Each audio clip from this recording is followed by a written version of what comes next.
Oi pessoal, tudo bem? Vamos continuar lendo o livro Pense e Enriqueça, do Napoleão Hill, esse livro aqui, ó.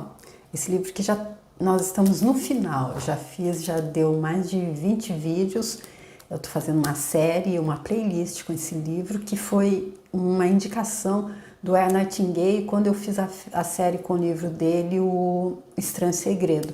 No Estranho Segredo, Earl Nightingale diz que apenas 5% da população planetária vive na abundância e na plenitude que Deus está sonhando para todos. E ele disse que ele passou ali para a gente um período de 30 dias, uma prática de 30 dias, onde ele disse que seguindo os passos que ele está dando ali, nós também descobriríamos como seria possível fazer para dar esse salto quântico, se nós não estivermos no meio daqueles 5% que tem plenitude em todos os setores da vida, em todos, não apenas no financeiro, em todos. É aquela coisa de abundância mesmo, de opulência em tudo. Então, nós deveríamos fazer esse plano que ele passa de 30 dias, e nesse plano uma das dicas que ele dá é fazer boas leituras, por pelo menos 15 minutos diariamente, e um dos livros que ele indica é exatamente esse do Napoleão Hill, O Pense e Enriqueça. Acredito que seja porque Napoleão Hill passou 25 anos da vida dele estudando como é que as pessoas faziam para chegar ao sucesso. Então, pesquisando, estudando pessoas bem-sucedidas e também pessoas que fracassaram. Ele foi incentivado a isso pelo bilionário escocês Andrew Carnegie. E ele queria que ele compilasse, então, que ele colocasse ali, descobrisse, então, uma filosofia do sucesso. Então, ele traz aqui, ele diz no prefácio, ele diz que ele descobriu esse segredo, porém que esse segredo é só metade daquilo que a gente precisa para alcançar, para passar, para dar esse salto quântico, sair dos 95% que estão navegando na falta e na escassez do início até o final da vida, para aqueles 5% que vive a vida da plenitude em todos os setores. Ele disse que que o que ele descobriu é só a metade, porque a outra metade é a nossa parte em estar determinados a descobrir esse segredo e colocá-lo em prática, porque ele disse que não há nada a troco de nada. Inclusive, eu entendi, revendo alguns vídeos da Kelly Moraes, que eu gosto muito, os vídeos dela são realmente super interessantes, e ela sempre falava da elegância da criação sem esforço, e era uma das coisas que eu não conseguia entender, até que ela disse, ela explicou que o esforço é quando a gente tá fazendo alguma coisa que não está sendo prazerosa. Então, a gente pode estar fazendo a nossa parte sem esforço, mas não dá para não fazer a nossa parte. Eu fiquei super contente de entender isso, porque realmente todo mundo que alcançou alguma coisa, fez alguma coisa, continua fazendo. De braço cruzado, ninguém faz nada. Ninguém recebe nada. E o esforço, eu entendi também, que é quando a gente está fora do fluxo. Se a gente estiver nadando contra a correnteza, o esforço vai ser muito maior do que se a gente for. Às vezes a gente não precisa nem fazer, nem fazer os movimentos, a correnteza leva a gente. Então eu acredito que seja exatamente isso. Então ele diz que sem essa nossa participação, sem estarmos determinados e dispostos a fazer o que se requer, a nossa parte, não tem como encontrar o segredo. E ele disse que o segredo também não está aí em uma página tal, parágrafo tal, não. Que ele vem diluído no livro, que alguns vão encontrar logo no início, os outros na metade, os outros no final. E eu acredito que seja isso que o que impede, seja como o professor Hélio Couto fala sobre a pessoa estar assimilando a onda da ressonância harmônica. Se você não sabe o que é, super interessante, entra lá no site oficial dele, que está tudo explicado. E ele diz que o que faz a pessoa, o que fecha os canais para que essa onda passe, que a pessoa receba o que ela está pedindo, são crenças limitantes, são paradigmas. Então, eu acredito que deva ser a mesma coisa aqui, tá bom? Mas é só a minha forma de analisar. Então, ele está aqui, ele fez esse livro em 13 princípios para se alcançar o sucesso. E depois desses 13 princípios, ele então traz aqui o que ele é um passo que eu acredito que é super importante, que não faz mais parte desses 13 princípios, que eu diria que é o último capítulo do livro, onde ele fala dos temores. Ele diz que há 5 temores básicos, que eu acredito que também são esses que não nos deixam alcançar descobrir esse segredo. E o primeiro temor básico é da pobreza, o segundo é da crítica, o terceiro é da perda da saúde, o quarto é da perda do amor, ou seja, 2, 4 são 6, não são 5. O quinto é de envelhecer e o sexto é o temor da morte. E aí então, no último vídeo, ele estava falando, terminou aqui, falando sobre pensamentos que destrói, porque tudo é baseado no que a gente pensa, a gente cria aquilo que a gente pensa. E a última frase que ele disse aqui, foi a seguinte: você pode controlar a mente, ter o poder de fornecer-lhe os impulsos de pensamento que escolher. Com esse privilégio, vai também a responsabilidade de usá-lo de maneira construtiva. Você é o senhor do seu destino terreno, do mesmo modo que possui o poder de controlar seu ambiente, tornando sua vida o que deseja que ela seja. Ou pode deixar de exercer o privilégio que lhe pertence de fazer sua vida de encomenda, jogando-se assim ao alto mar das circunstâncias, onde será balançado para lá e para cá, qual casquinha nas ondas do oceano. Ou seja, aqui resumindo o que ele está dizendo, o que eu entendo nós temos o queijo e a faca na mão. Se nós controlarmos o nosso pensamento, a gente pode viver a vida dos sonhos, dos nossos sonhos. Ou senão a gente deixa a mente nos levar e aí a gente fica ali à deriva, sem ter para onde ir, perdendo tempo, acredito. E aqui, o próximo subtítulo é: você é suscetível demais? Somado aos 6 temores básicos, existe outro mal de que sofrem as pessoas. Constitui solo rico em que as sementes do fracasso crescem em abundância. É tão sutil que sua presença muitas vezes nem é notada. Essa tribulação não pode ser chamada com propriedade de terror. Está mais arraigada e é mais frequentemente fatal que todos os 6 temores juntos. Uau, o que será que é, gente? Olha, uma coisa que é mais arraigada e é mais frequentemente fatal que esses 6 temores juntos. Nossa, vamos ver o que é. Por falta de um nome melhor, chamemos o mal de suscetibilidade a influências negativas. Nossa, e deve ser mesmo, se a gente está suscetível a influências negativas, então pior do que ter todos esses 6 temores juntos, concordo com ele. Homens que acumulam grandes riquezas sempre se protegem contra o mal. Os indigentes nunca fazem.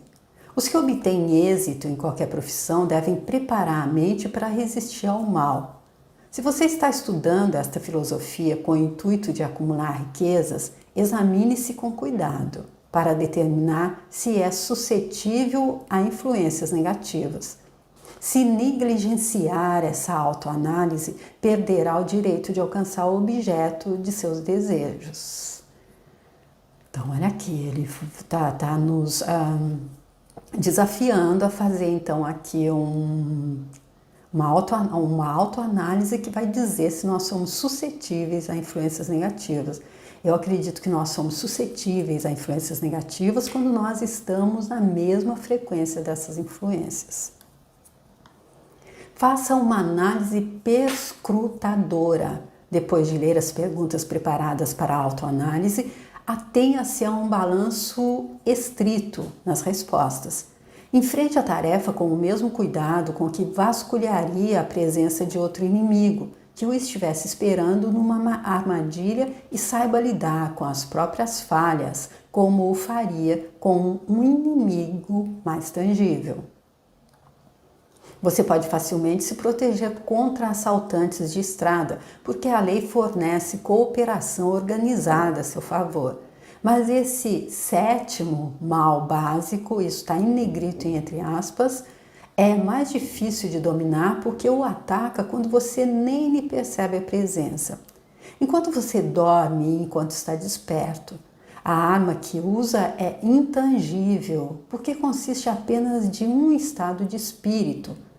O mal também é perigoso, porque ataca em tantas formas quantas são as experiências humanas. Às vezes, penetra a mente pelas palavras bem intencionadas dos próprios parentes. Outras vezes, vem de dentro, pela própria atitude mental de cada um. É sempre mortal como veneno, embora não mate com tanta rapidez. Uau, gente, olha aqui ele colocando aqui esse sétimo mal básico. Olha, a arma que ele usa é intangível, consiste apenas de um estado de espírito. Mas ele diz que apesar de ser intangível, é super perigoso, é super perigosa, porque ataca em tantas formas quanto são as experiências humanas. E às vezes ele entra na mente mesmo sem palavras, em palavras bem intencionadas dos nossos próprios parentes. É ali onde nasceram as nossas crenças limitantes, onde começaram a ser criados os nossos paradigmas. Eu acredito que é disso que ele vai falar. E é sempre mortal como o veneno, embora não mate com tanta rapidez. E ele já disse aqui que se a gente não entender isso, não vai ter como alcançando esse objetivo. Proteja-se é um subtítulo. Para proteger-se contra influências negativas, sejam de sua própria criação ou resultado de atividades de pessoas negativas que o cercam, reconheça que possui força de vontade, colocando-o em uso constante até formar um muro de imunidade contra a influência de sua mente. Aí então ele diz, há como se proteger. Ele é sutil, entra sem a gente perceber e termina com a gente, mas há como se proteger. Reconheça o fato de que você e todo ser humano são, por natureza, preguiçosos, indiferentes e suscetíveis a sugestões que se harmonizem com suas fraquezas. Gente, aqui ele é bem franco, né, com a gente. Nós somos preguiçosos, isso é ele que está dizendo. Eu acho que nós somos, como o Dr. Haroldo Dutra Dias diz lá no canal dele, Espiritualidade e Vida, somos é muita gente, eu falo por mim. Então, mas aqui, como é ele que está dizendo, então ele está dizendo que todo ser humano são, por natureza, preguiçosos, indiferentes e suscetíveis a sugestões que se harmonizem com suas fraquezas. E aí eu até lembro de um vídeo que eu vi da professora Lucilena, e ela falando dos símbolos da vida. E ela diz que a vida sempre nos mostra tudo, que a vida é pedagógica, e tudo que a vida traz tem um simbolismo, tá mostrando, querendo nos ensinar alguma coisa. Nada acontece a uma pessoa que não seja a própria dela. E aí ela conta um exemplo de uma pessoa que estava procurando emprego, e aí diz que quando estava com dificuldade, até creio, não sei se essa parte é que eu estou inventando, porque cada um quando começa uma história, quando chega lá no final já está totalmente diferente, mas a pessoa estava procurando emprego e aí um dia ela teve uma oferta, mas ela não aceitou. Aí ela disse que falou para a professora e ela falou, mas por quê? Porque eu fui olhar pela janela e vi um bando de borboletas amarelas e isso me deu a entender que a vida estava me dizendo que eu tinha que ficar em liberdade, então eu não aceitei o emprego. Aí ela disse que ela pensou preguiçoso e não sei a outra palavra, esqueci a outra palavra que ela usou, mas eu acredito que seja isso.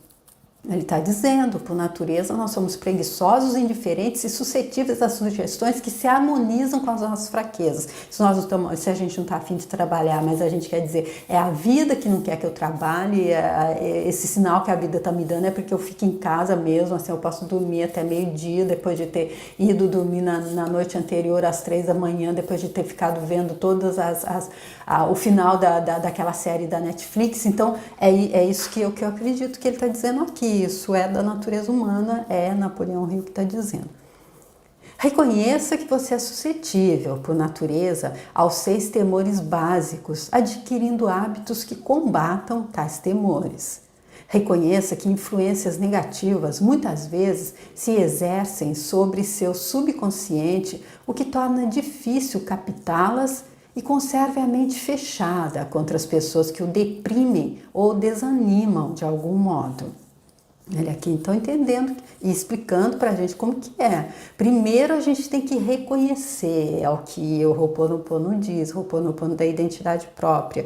Primeiro a gente tem que se responsabilizar, reconhecer, tá? Eu não sou, porque eu sou um ser infinito divino, mas eu estou numa experiência humana, então aí eu estou mesmo preguiçoso, o que eu posso fazer? Quer dizer, eu posso fazer, não vou ficar aí, não é isso. Mas eu admito. Eu também lembro de uma pessoa que disse que a primeira coisa para o alcoólatra se curar é ele admitir que é alcoólatra. Senão, não, eu só bebo socialmente, eu de manhã, logo às 9 da manhã, eu já tomo minha primeira cerveja, mas é totalmente socialmente, eu estou completamente no controle. Então, eu acredito que seja isso, a gente admite a nossa fraqueza. Nós temos direito de estar enfraquecidos porque nós estamos fazendo uma experiência humana, numa situação que a gente veio com esse pacote de fraqueza, onde há luz e sombra. Mas aí a gente reconhece, ele está dizendo, a gente reconhece que a gente é suscetível por natureza a esses 6 temores. E aí a gente adquire hábito para combatê-los. Aí a gente reconhece que essas influências se exercem sobre o nosso consciente e o que isso fica difícil da gente captar. E aí isso faz com que a gente possa manter a mente fechada contra as pessoas que nos deprimem ou desanimam de algum modo. Ou seja, que nós devemos ser o observador consciente da nossa mente, que nós devemos estar no presente, vendo tudo que está acontecendo, que assim a gente não baixa a nossa guarda, a gente não baixa a nossa vibração e a gente não fica à mercê dessas influências. Falta uma limpeza no armário de remédios, eu acredito, aqui está marcado falta, mas eu acredito que seja faça uma limpeza no armário de remédios, jogando fora os comprimidos e pare de alcovitar resfriados, dores e doenças imaginárias. Ali no trecho que ele fala sobre medo de doença, eu acredito que isso também é uma outra coisa que traz aquela coisa da preguiça, a gente não está querendo ir trabalhar, a gente inventa que está doente, e aí se a gente inventa, o universo manda, ele não está doente, não está doente, vamos fazer ficar doente mesmo. Então ele está dizendo que como se ajuda nisso, faça uma limpeza do armário de remédios e sai dessa vibração. Procure deliberadamente a companhia de gente que a influencie a pensar e agir por si. Não espere aborrecimentos, pois eles têm o costume de não desapontá-lo. Tá vendo? Você se preparou para receber, você está querendo aborrecimento, mas essa viagem não vai dar certo. Meu Deus, que dia, olha, tá chovendo, já começou mal. Você está esperando aborrecimento, eles não têm o costume de desapontá-los. Você está esperando, eles vêm e traz bastante fogo, força. Isso está em negrito. Sem dúvida, a fraqueza mais comum dos seres humanos é a de deixar a mente aberta à influência negativa dos outros. Ou seja, eu acredito que se está passando um vento assim que está trazendo aquela poeira e todo o lixo que ele encontra pelo caminho assim, como que você evita que entre na sua casa? Você fecha as portas, você fecha a cortina, você fecha a janela, se você deixa tudo aberto, vai entrar, não é mais ou menos isso. Essa fraqueza é ainda mais prejudicial porque a maioria das pessoas não reconhece que carrega consigo a maldição e os que a reconhecem deixam de corrigi-la ou recusam-se a corrigir o mal até se tornar parte incontrolável de seus hábitos diários. Tá vendo? Ele diz que a fraqueza mais comum é deixar a mente aberta à influência negativa dos outros, e essa fraqueza é mais prejudicial ainda porque a maioria de nós não reconhece que traz essa, que ele chama de maldição, que é a mente aberta à influência negativa. E aí a gente não reconhece, é aquela coisa de novo, ele vem e tem que se reconhecer. Não, eu não estou ali guardião da minha mente, realmente eu estou ali, viajo o tempo todo para o passado, viajo para o futuro. E é tão comum agora, a gente vê, quando a gente está ficando mais presente, a gente vê quando uma pessoa não está mais ali com a gente está numa conversa, a gente vê quando a pessoa já viajou, você está falando ali, ela já está lá no futuro ou no passado, mas ela não está presente.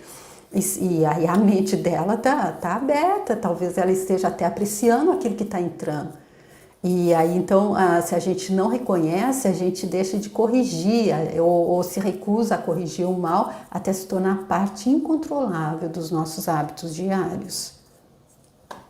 Para ajudar aos que se querem ver como realmente são, foi preparada essa lista de perguntas.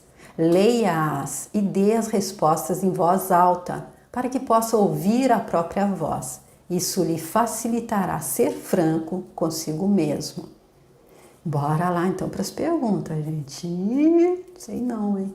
Isso aqui diz que é para ajudar os que querem se ver como realmente são. Então bora lá. Pense antes de responder. Você se queixa com frequência de sentir-se mal? E quando isso acontece, qual a causa? Encontra defeitos nos outros à menor provocação? Comete erros frequentes em seu trabalho e, se é assim, por quê? É sarcástico e ofensivo ao conversar?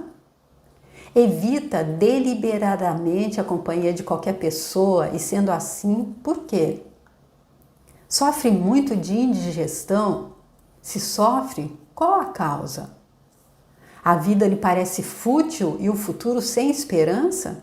Gosta da sua profissão? Se não, por quê? Sente com frequência autocompaixão? Se sente, por quê? Sente inveja dos que o superam? A que dedica mais tempo? A pensar no sucesso ou no fracasso? Está ganhando ou perdendo confiança em si mesmo à medida que envelhece? Aprende algo de valor dos erros cometidos? Permite que algum parente ou amigo o preocupe? Se é assim, por quê?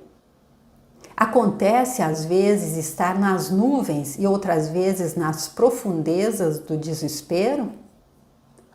Quem exerce sobre você a influência mais inspiradora? Qual a causa? Tolera influências negativas ou desanimadoras, podendo evitá-las? Não se importa com a aparência pessoal? Sendo assim, quando e por quê? Aprendeu a afogar as mágoas, ficando ocupado demais para que o aborreçam? Chamar-se-ia de Maria vai com as outras se permitisse aos outros pensarem por você? Quantos distúrbios evitáveis o aborrecem e por que os tolera? Recorre à bebida, narcóticos ou cigarros para acalmar os nervos? Se é assim, por que não tenta a força de vontade em lugar deles? Alguém o caceteia? Por quê? Tem algum propósito importante e, sendo assim, o que é e quais os planos para alcançá-lo? Sofre de algum dos 6 temores básicos? De qual deles? Possui um método que o proteja das influências negativas? Faz uso deliberado da autossugestão para tornar a mente positiva? O que preza mais, suas propriedades materiais ou o privilégio de controlar os próprios pensamentos? É facilmente influenciado por outros contra seu próprio juízo? O dia de hoje acrescentou alguma coisa ao seu estoque de conhecimento ou estado de espírito? Encara com coragem as circunstâncias que o tornam infeliz ou evita a responsabilidade? Analisa os erros e fracassos tentando tirar vantagem deles ou sua atitude é de que isso não lhe compete? Pode enumerar 3 de suas fraquezas mais prejudiciais? O que está fazendo para corrigi-las? Você anima os outros a lhe contarem suas preocupações, despertando-lhe a compaixão? Escolhe das experiências diárias lições ou influências que possam ser úteis ao seu progresso pessoal? Sua presença exerce influência negativa sobre os outros, via de regra? Quais os hábitos alheios que mais o aborrecem? Forma opiniões próprias ou deixa-se influenciar pelos outros? Aprendeu a criar um estado de espírito capaz de escudá-lo contra influências desanimadoras? Sua profissão lhe inspira fé e confiança? Sente-se possuidor de forças espirituais de poder suficiente para manter a mente livre de todas as formas de medo? A religião ajuda a manter sua mente objetiva? Acha que é seu dever compartilhar das preocupações alheias? Por quê? Se acredita que cada qual com seu igual, o que descobriu a seu respeito estudando os amigos que atrai? Qual a ligação, se é que existe, que vê entre as pessoas com as quais se dá mais intimamente e infelicidade que possa experimentar? Seria possível que alguém a quem considera amigo seja na realidade seu pior inimigo, devido à influência negativa sobre sua mente? De acordo com que regras julga os que lhe são úteis e os que lhe são prejudiciais? Seus companheiros mais íntimos são superiores ou inferiores a você mentalmente? De cada 24 horas, quanto tempo dedica a, primeiro, suas preocupações, segundo, sono, terceiro, jogos e descanso, quarto, aquisição de conhecimentos úteis, quinto, simples perda de tempo? Quem entre seus amigos, primeiro, o anima mais, segundo, o admoesta mais e terceiro, o desanima mais? Qual a sua maior preocupação? Por que a tolera? Quando alguém lhe oferece conselho de graça, não solicitado, você o aceita sem discutir ou analisa-lhe os motivos? O que deseja acima de tudo? Pretende adquiri-lo? Está disposto a subordinar todos os outros desejos a esse? Quanto tempo diário dedica à sua aquisição? Você muda de opinião com frequência? Por quê? Costuma terminar tudo que começa? Impressiona-se facilmente com os negócios alheios ou títulos profissionais, graus universitários, riqueza? É facilmente influenciável pelo que os outros pensam e dizem de você? Liga-se às pessoas por causa do status social ou financeiro delas? Qual, na sua opinião, a pessoa viva mais importante? De que modo essa pessoa lhe é superior? Quanto tempo dedicou a estudar e responder a essas perguntas? Pelo menos um dia é necessário para a análise e resposta da lista toda.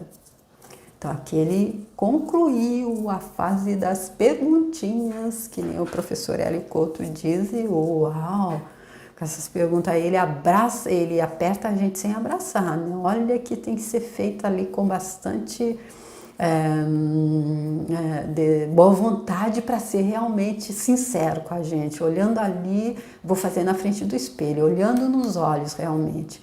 E aí ele diz que quanto tempo dedicou a estudar e responder essas perguntas. Essa é a última. Pelo menos um dia é necessário para a análise e resposta da lista toda. Se respondeu com franqueza a todas as perguntas, sabe agora mais a seu próprio respeito do que a maioria das pessoas. Estude cuidadosamente as perguntas, volte a elas uma vez por semana durante vários meses e surpreenda-se com a quantidade de conhecimentos extraordinários de grande valor para você que terá adquirido pelo simples método de responder as perguntas com franqueza. Se não tiver certeza das respostas referentes a algumas das questões, peça a orientação de quem o conheça bem, principalmente dos que não têm motivo para agradá-lo, e veja-se através dos olhos deles. A experiência será surpreendente. E a professora disse, também a professora Lucilena Galvão, lá da Nova Acrópole, que sobre isso ela falou que às vezes o porteiro do nosso prédio sabe mais de nós do que a gente mesmo. Porque ela disse que a coisa mais importante, quando ela disse para o meu pessoal, você tem essa limitação, essa coisa, não sei se é exatamente essa palavra que ela usou, mas a pessoa diz, sim, eu estou consciente, estou trabalhando, estou fazendo o meu melhor para me melhorar, para passar, para suplantar isso, para sobrecriar em cima disso. Ou senão, se ela diz a mesma coisa para outra pessoa, ele diz, não, você não me conhece direito, que é isso? Eu, de jeito nenhum. Aí fica mais difícil, porque como o Napoleão Hill está dizendo aqui, há que primeiro se aceitar, há que primeiro se admitir. E ela diz também que às vezes o porteiro do nosso prédio nos conhece melhor do que a gente, e que um aluno disse que então ele ia se disfarçar e conversar com o porteiro do prédio. Então é isso que ele está dizendo aqui. Se você não tem, ele diz que é bom até conversar com alguém que não tenha motivos para nos agradar. Então aí uma boa, você que mora em prédio, ou então o vizinho da porta ao lado, quem sabe ele não pode nos ajudar aqui nesse desafio de estar realmente sendo sinceros e descobrindo, porque ele disse que depois que a gente faz essas perguntas e que a gente responde, a gente vai se surpreender com a quantidade de conhecimentos extraordinários de grande valor para a gente que a gente vai adquirir com esse simples método.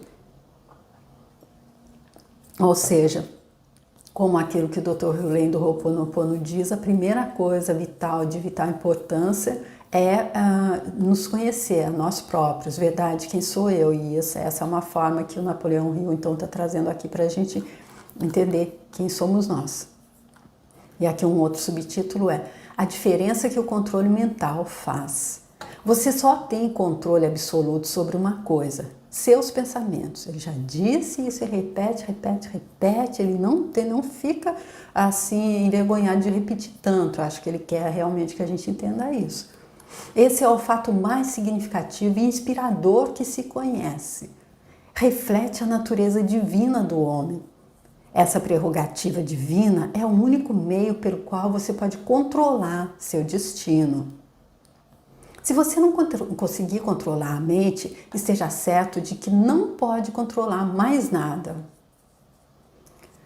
Se tiver de ser descuidado com suas posses, que o seja com relação às coisas materiais. A mente é sua propriedade espiritual, gente. Olha aqui, ele deixando não está deixando pedra sobre pedra, ele está deixando tudo muito claro.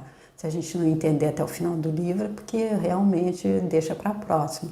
Porque ele está dizendo, se a gente não puder controlar, se a gente não puder ser o observador consciente da nossa mente, então a gente não pode controlar mais nada. Porque a gente pode até não ter controle com relação às nossas posses materiais, porém a mente é a nossa propriedade espiritual.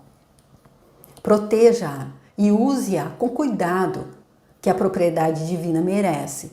Para isso lhe foi dada a força de vontade. Ou seja, nós podemos fazer isso porque nós viemos dotados de força de vontade. A gente só não faz se a gente negligenciar isso, se a gente não entender a grandeza dessa necessidade, desse ponto.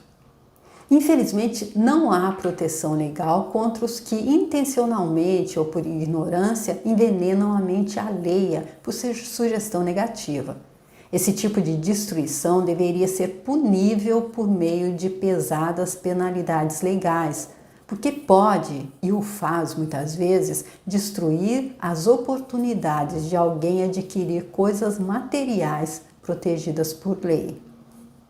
Então, ele dizendo aqui que não há proteção legal contra aqueles que intencionalmente ou por ignorância envenenam a mente alheia. E nesse tempo eu não sei se tinha, mas agora há isso de mensagens subliminares nos filmes, nos comerciais. Então aí a gente deve entender que somos nós responsáveis por aquilo que a gente está escolhendo se alimentar. Se a gente está alimentando a nossa mente com filmes que tem essas mensagens, com filmes que por eles próprios, ou com músicas, ou com seja o que quer que for, porque a gente alimenta a nossa mente não só pela boca, a gente alimenta pelo que a gente vê, pelo que a gente ouve, pelo que a gente sente, pelo que a gente vibra também. Homens de mente negativa tentaram convencer Thomas Edison de que não saberia construir a máquina capaz de gravar e reproduzir a voz humana. Por quê? argumentavam, ninguém tinha jamais produzido tal máquina. Edison não lhes deu crédito. Tinha certeza de que a mente poderia produzir qualquer coisa que concebesse e em que acreditasse. E foi isso que elevou o grande Edison acima do rebanho comum, ou seja, o rebanho comum são aqueles 95% que marcham do berço ao túmulo na falta e na escassez. E o Edison, ele passou desse rebanho comum para aqueles 5% que entenderam isso. A importância de ser o guardião da nossa mente e de não se deixar influenciar.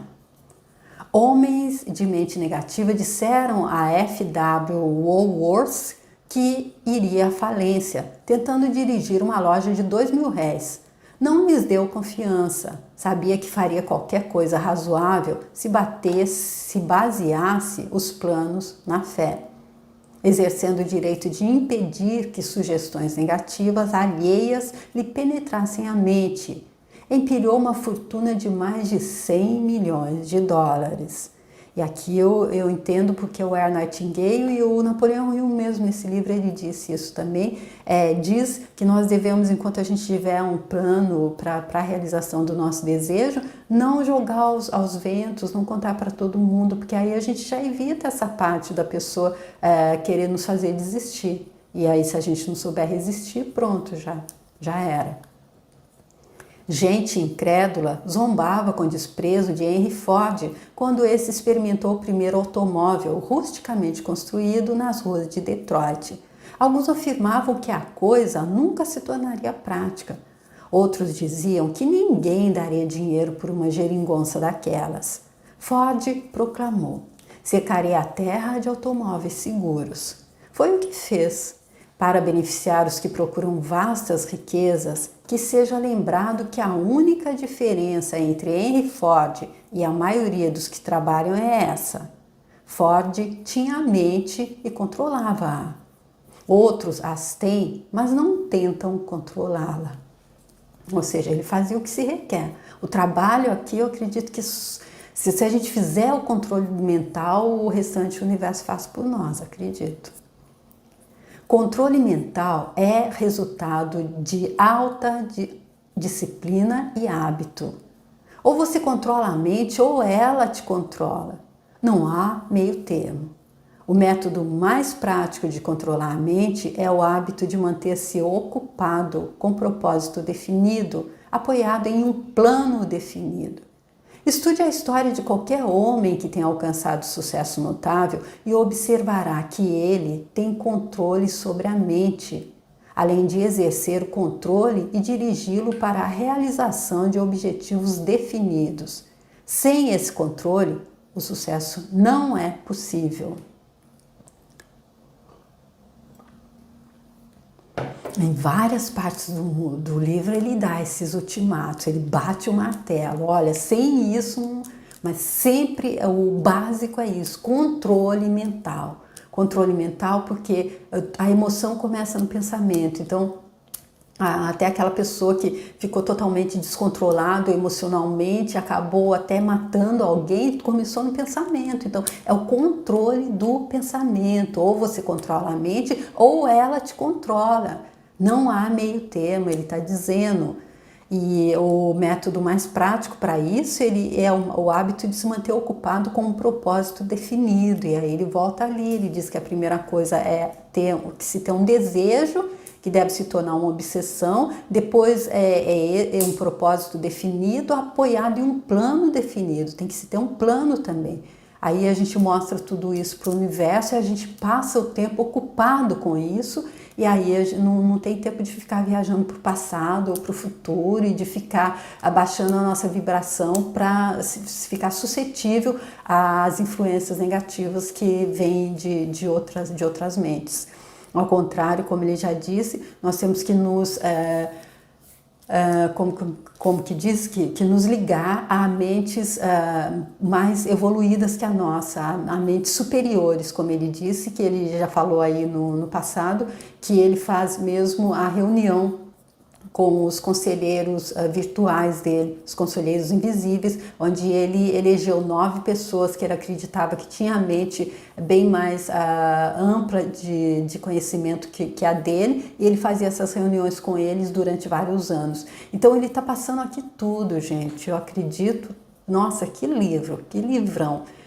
Que interessante, e eu gostaria muito de saber se vocês também estão gostando da leitura, se vocês já conhecem o livro, se vocês já fizeram todos os experimentos, se vocês já leram 3 vezes, se não, se leu só uma vez, olha, a oportunidade de ler a segunda vez e depois, quem sabe, um outro dia, leia a terceira vez, porque ele diz que para entender tudo e para que a ficha caia, para que a chave está na ignição, para que a gente dê a partida, que é necessário ler 3 vezes desse livro aqui, que é esse clássico incrível, que tanta gente que eu conheço disse que a estrada do sucesso deles foi pautada no que está escrito nesse livro. Então vale a pena a gente entender bem, a gente ler novamente, meditar sobre isso e fazer esse relatóriozinho aí, cheio de perguntinhas que vão nos ajudar muito a nos conhecer e a partir daí tá então nos candidatando a passar para desse batalhão de 95% para esse de 5%, que vive a plenitude da vida que Deus está sonhando para a gente. Tá bom, gente? Eu fico por aqui. E no próximo capítulo, então, no próximo vídeo, nesse capítulo ainda que é bem longo, ele vai trazer o subtítulo que é Você usa esses álibis? E aí ele vai dar então aqui os álibis que acredito que a gente use para estar nos auto-sabotando, mas não sei ainda, vamos ver. Espero que vocês também tenham curiosidade e venham comigo para descobrir, tá? Muitíssimo obrigado por terem vindo comigo até aqui, até o próximo vídeo, tchau!